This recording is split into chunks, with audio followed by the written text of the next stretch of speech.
Salut salut, ici Scotox, expert en technologie fictive pour vous servir. Bienvenue pour ce second épisode de Technofiction. J'espère que vous allez bien et aujourd'hui je puis vous dire que l'on va s'attaquer à du très très lourd en termes de science, car nous allons parler de l'homme-fourmi, dit Ant-Man en version originale. J'avais bien prévu de faire un épisode sur lui, mais un ami a vraiment insisté pour que je le remette dans mes priorités. Au passage, petite dédicace à toi Yvan. Ant-Man est un personnage peu connu mais important de l'univers Marvel, inventé en 1962 par Stan Lee et Jack Kirby, apparu pour la première fois sous son identité civile dans Tales of Astonish numéro 27 et en tant que super-héros dans le numéro 35 la même année. Le docteur Henry Hank Pym, biophysicien américain, découvrit des particules subatomiques qu'il baptisa particules Pym, pouvant modifier la taille de la matière. Il présenta alors le fruit de ses travaux à la communauté scientifique, mais celle-ci ne le prit guère au sérieux. Le savant, outré, se jura de prouver ses théories, et un jour il parvint à miniaturiser une chaise. Dans le feu de l'action, il testa sa création sur lui-même. Cependant, étourdi comme il était, Hank n'avait pas prévu comment atteindre le sérum d'agrandissement qu'il avait laissé sur son bureau. Il sortit de son laboratoire pour chercher de l'aide, mais fut capturé en cours de route par des fourmis. En se défendant, il se rendit compte qu'il avait conservé la force de sa taille d'origine. L'homme put ainsi retourner dans son labo pour retrouver sa taille normale. Comprenant la dangerosité de son invention, le docteur Pym voulut arrêter ses recherches. Mais, en souvenir de sa femme assassinée lors d'un attentat, il décida de s'en servir pour lutter contre le crime et l'injustice. Il se confectionna alors un costume doté d'un équipement surprenant, et en voici la liste. Une combinaison spéciale résistant aux morsures des insectes, une ceinture équipée de capsules magnétiques pouvant contenir les particules Pym dans un gaz. Une fois libérées, elles peuvent le faire rétrécir jusqu'à 5 mm et l'agrandir jusqu'à 18 mètres de haut. Et bien sûr, il ne serait rien sans son casque. En effet, Pym a remarqué que les fourmis pouvaient lui être très utiles. Comme il était aussi expert en électronique, il construisit un émetteur radio envoyant des ondes à la fréquence de résonance de leurs antennes dans un rayon d'1 kilomètre. Il a ainsi une armée entière lui obéissant au doigt et à l'œil. J'ai donc basé mon travail sur les origines modernisées du héros, sa version Ultimate, la version du cartoon Avengers Earth's Mightiest Heroes et du prochain blockbuster Marvel centré sur lui. Nous allons donc nous concentrer sur les deux capacités de l'homme-fourmi, le rétrécissement et agrandissement de sa taille, et la communication qu'il entretient avec ses insectes sociaux. Nous développerons, après chaque objet d'étude, une partie théorique suivie d'une analyse générale. Commençons par les fourmis. Nous aborderons une expérience qui fut réalisée en Belgique portant sur les effets des ondes GSM sur ces insectes. Nous nous intéresserons aussi à leurs différents modes de communication. Nous verrons ensuite la partie changement de taille, avec une allégorie sur le rétrécissement au lavage et les principes physiques fondamentaux qui nous seront utiles. Une étude menée par l'éthologue Marie-Claire Kamertz à l'Université libre de Bruxelles a montré que les ondes utilisées dans la téléphonie mobile affectent 50% des capacités des fourmis à une distance d'un peu plus de 30 cm de la source Wi-Fi. Sachant que ces ondes touchent d'abord les cellules fragiles du système nerveux, alors sur le long terme, les insectes perdent leur motricité et meurent. Cela nous montre deux choses. La première, c'est qu'elles ressentent les ondes à une courte distance, contrairement à la BD où elles les ressentent à plus d'1 kilomètre. Ensuite, il est évident que les ondes électromagnétiques sont nocives pour tous les êtres vivants, en fonction des organismes bien sûr. Tous ces éléments démentent ainsi l'idée reçue qu'ont donnée les scénaristes de comics sur le fait que les antennes des insectes peuvent capter des messages radio et en comprendre quelque chose. Bon, en même temps, ça paraît assez logique car il faut savoir que ces antennes leur servent surtout de nez. Ce sont pour eux des capteurs olfactifs, un système de communication via des odeurs incolores et inodores. Pour l'être humain, ces antennes comportent plusieurs sections et chaque section remplit une fonction différente. L'une détecte l'odeur de son propre nid, l'autre détecte l'odeur d'une autre fourmi. La suivante détecte les odeurs qu'elle a elle-même laissées sur son chemin et les autres peuvent servir à évaluer les dimensions du fardeau qu'elle devra porter. La fourmi utilise souvent les phéromones de piste, c'est-à-dire qu'elle laisse une odeur sur le trajet qu'elle parcourt, mais aussi dans l'air, comme un spray, qu'elles suivent aveuglément d'ailleurs. Ainsi, différentes phéromones donnent différents messages, tels que «Attention, ennemi! Venez m'aider!» ou bien encore «J'ai trouvé la nourriture!» On appelle parfois cela des phéromones de recrutement, et il y en a des tas d'autres que je n'ai pas cités. En plus, non seulement leur abdomen libère des odeurs, mais en frottant leurs pattes contre celui-ci, elles émettent des sons signalant généralement un danger. Bref, c'est tout un catalogue de divers messages dont les différentes combinaisons font des fourmis une espèce très organisée. Toutes ces données nous seront utiles dans la première partie théorique que nous allons entamer maintenant. Tout d'abord, on sait que les ondes radio sont inutiles. Nous aurions donc besoin d'un gros paquetage sur le dos contenant suffisamment d'échantillons de chaque phéromone associé à un message chimique reconnu par les fourmis. Chaque tube serait relié par des tuyaux à des diffuseurs fixés au bout de chaque doigt et au poignet. En fonction de l'ordre que l'on veut donner aux insectes, on peut combiner différentes odeurs, offrant un contrôle plus efficace. La ceinture, pouvant être accessoirement reliée au sac, doit être dotée de compartiments contenant plusieurs sortes de fourmis allant des plus organisées aux plus agressives, en passant par différentes espèces. Sachant que ces insectes communiquent parfois par des petits bruits caractéristiques, le casque devrait être équipé d'un émetteur-récepteur à ultrasons, mais aussi d'un diffuseur de phéromones. J'ai horreur des fourmis. Je sais. Salut, Pim. Tu m'en veux toujours à ce que je vois? Non, je me dis plutôt que tu as eu ce que tu méritais. Lorsque le sujet rétrécira, il aura besoin d'un amplificateur de voix pour se faire entendre et des oreillettes spéciales car il ne percevra sûrement pas les bruits de la même façon. On peut ajouter une caméra infrarouge d'une capacité de plus de 300 images par seconde avec grand angle et longue focale pour voir de loin, ça peut servir. Maintenant, passons à la partie étude, changement de taille. Commençons par l'allégorie. En général, un vêtement, c'est un tissu composé de fibres tressées en croisement, comme ça. Au moment du tressage, de l'air est emprisonné dans ces cavités, et lors du lavage, l'eau vient remplacer l'air qui était ici. Une fois passé au sèche-linge, l'eau s'évapore, et il n'y a plus que du vide. Ni air, ni eau. La pression est donc plus forte à l'extérieur des cavités. Les fibres en croisement viennent alors combler les cavités vides, car elles sont compressées par la pression atmosphérique. On va alors appliquer cet exemple au corps humain. Avant cela, je me permets de faire un rappel de physique très basique. Tout corps dans l'univers, qu'il soit solide, liquide ou gazeux, est constitué d'atomes, des assemblements de particules élémentaires, que l'on peut assimiler à des billes si vous voulez. Les lois des interactions entre particules font qu'un atome est constitué de la manière suivante. Au centre, nous avons des neutrons, particules électriquement neutres. Ils sont accompagnés de protons, ayant une charge électrique positive. Notez qu'en fonction du nombre de protons, on obtient un élément chimique différent, fer, carbone, oxygène, etc. Ce que nous avons là est le noyau, et autour tournent des électrons à charge négative. Attention, ce schéma est trompeur, car en vérité, la distance noyau-électron est extrêmement grande. Tenez, je vous en donne une idée. On place une balle de tennis, le noyau, au centre d'un terrain de football. Eh bien, la première couche d'électrons se situerait à l'autre bout du terrain dans sa longueur. Et c'est justement cet espace vide que l'on veut réduire ou agrandir. Alors, il faut savoir qu'il peut y avoir plusieurs couches d'électrons, plus ou moins espacées entre elles, en fonction de l'élément chimique. Il faut donc penser à modifier aussi ces espaces. Avant d'avancer une théorie, je tiens à vous informer que Marvel en a déjà émis une là-dessus, seulement ils n'étudient tellement pas la physique en profondeur qu'ils se contredisent eux-mêmes. Alors certes, ils arrivent à réduire la masse du sujet, mais pas son volume. Juste la masse seulement. Enfin, je me demande comment ils ont pu laisser un truc pareil. De toute façon, je vous mettrai le lien vers la biographie du perso, vous verrez, c'est écrit.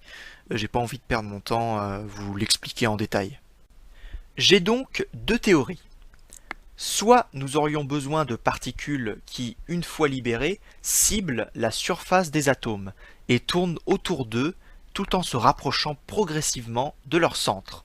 Cela induirait une force qui obligerait les électrons à converger petit à petit vers le noyau, réduisant ainsi l'espace voulu.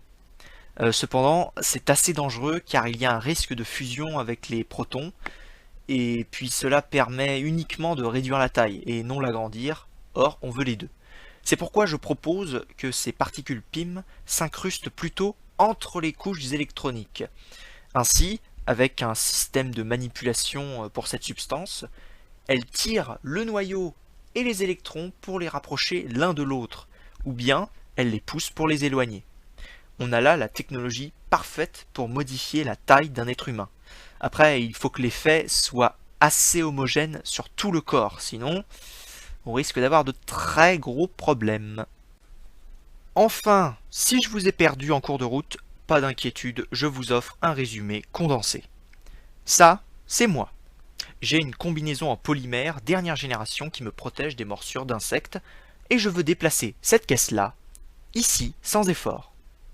Je libère donc mes réserves de fourmis, une bonne centaine, voire plus, car il risque de ne pas y en avoir beaucoup autour de nous. Avec mes diffuseurs sur les doigts, je trace le chemin qu'elles suivront et je rajoute avec mon casque des phéromones qui leur fait croire que cet objet est important pour leur colonie. J'indique cela grâce à une autre piste d'odeur qui leur dit, entre guillemets, de déposer la caisse ici. Alors je précise qu'on est dans les grandes lignes, hein. Je ne dis pas quelle combinaison exacte de phéromones il faudrait, etc. Tiens, un ennemi! Ça tombe bien, j'ai une réserve de fourmis agressives sur mon poignet avec de grosses pinces et du venin. Je lui en projette dans la gueule et rajoute une odeur signalant entre guillemets le danger pour la colonie, ainsi que quelques ultrasons caractéristiques de cette espèce afin d'accentuer le message. En gros, on peut dire que le mec y prend cher. Besoin d'aller voir ce qu'il y a sur le toit de ce building ? Pas de problème, je libère mes particules PIM autour de moi et elles agrandiront le vide atomique de mon corps tout en gardant mes atomes stables. Par je ne sais quel moyen d'ailleurs, mais on en parlera dans l'analyse. On peut faire le processus inverse avec le système de manipulation des particules. Réduire l'espace atomique et ne faire plus que 5 mm de hauteur afin de pouvoir chevaucher une fourmi avec des ailes et m'envoler vers l'infini et l'au-delà. Oui bon, on va se calmer car là on a un problème de taille.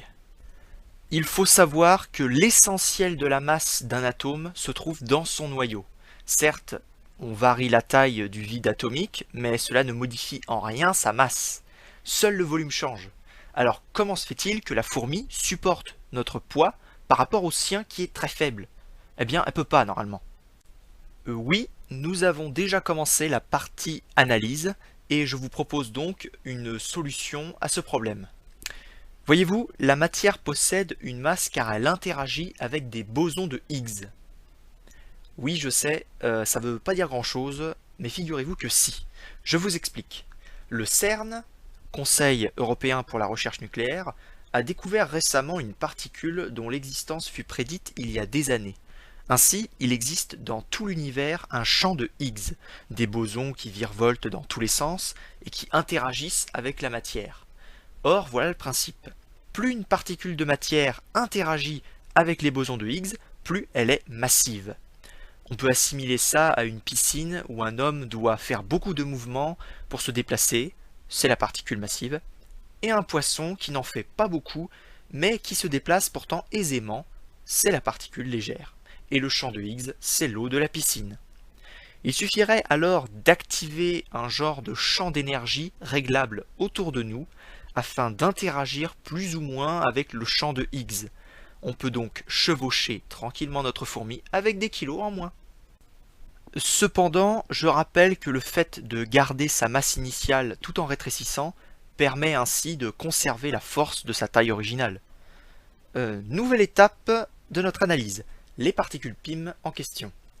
Je n'ai malheureusement pas trouvé dans le modèle standard une seule particule qui a les merveilleuses capacités dont on a parlé dans la partie théorique, ce qui est plutôt logique en soi. D'ailleurs, pour votre information, le modèle standard, c'est la classification des particules élémentaires répertoriées dans l'univers jusqu'à aujourd'hui. Et justement, on n'a pas encore tout trouvé. Par exemple, des chercheurs ont prédit par calcul l'existence de matières exotiques, pour l'instant introuvables, dont on ne comprend pas vraiment les propriétés physiques. En somme, il reste tellement de choses à découvrir avec le grand collisionneur de Hadron, donc gardez espoir, même si ce sera pas demain la veille, car c'est plutôt difficile à trouver ce genre de conneries. Alors, même si on la trouvait et qu'on la produit avec une rentabilité énergétique assez bonne, il faut surtout savoir la contenir.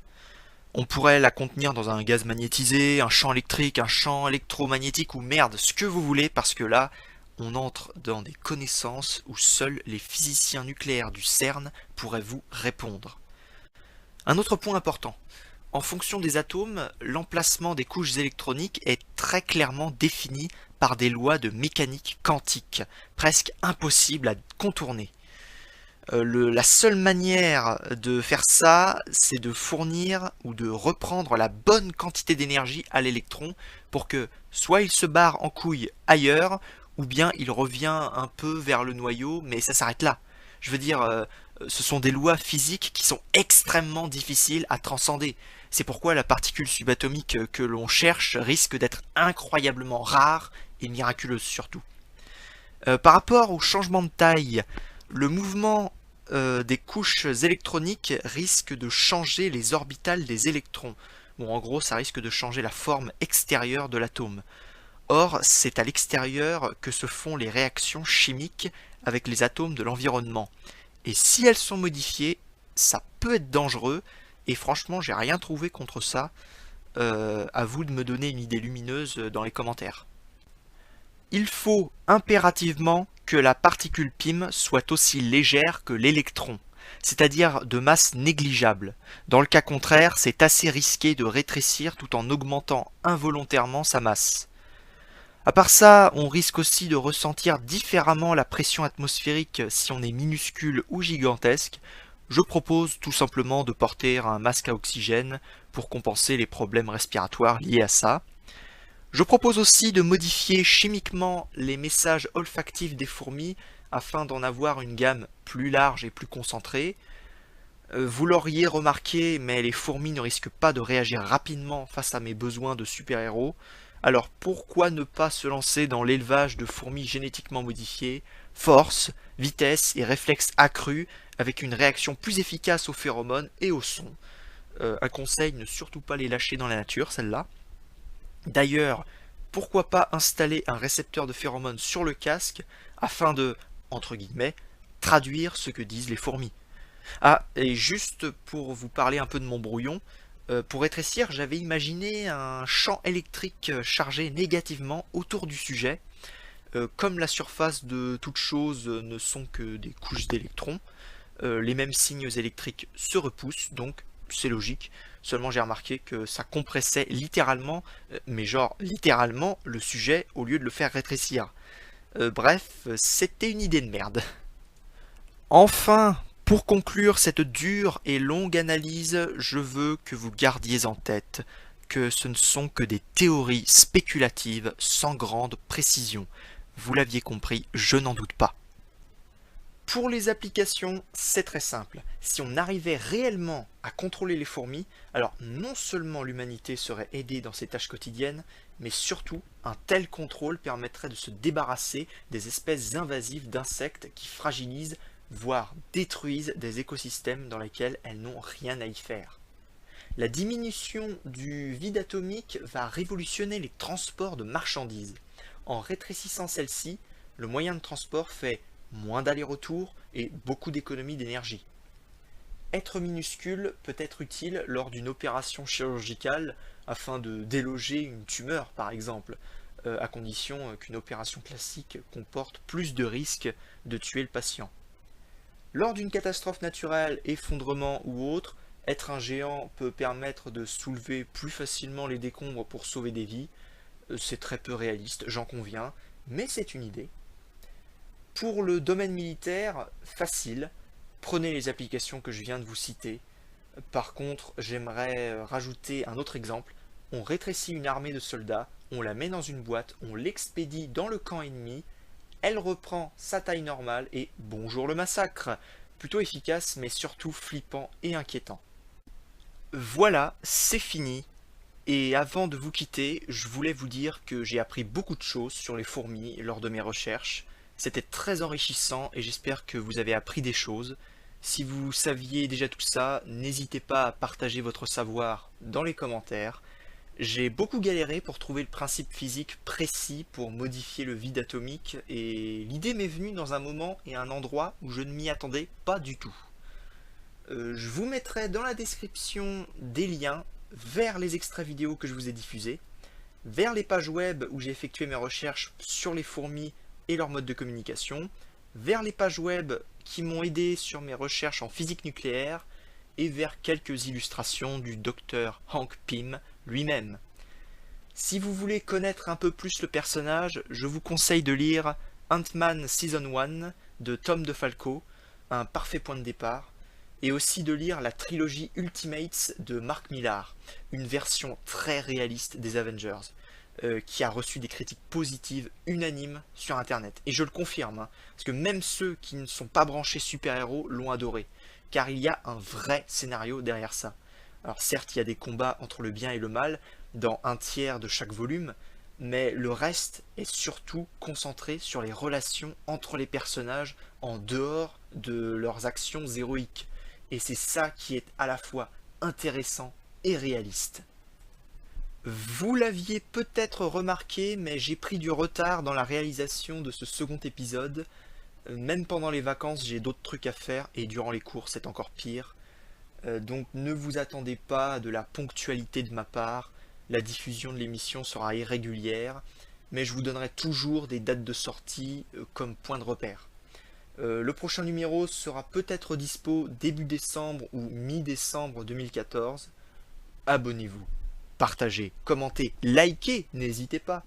Je vous laisse sur les images test du futur film Marvel, Ant-Man. Prenez soin de vous. Bye.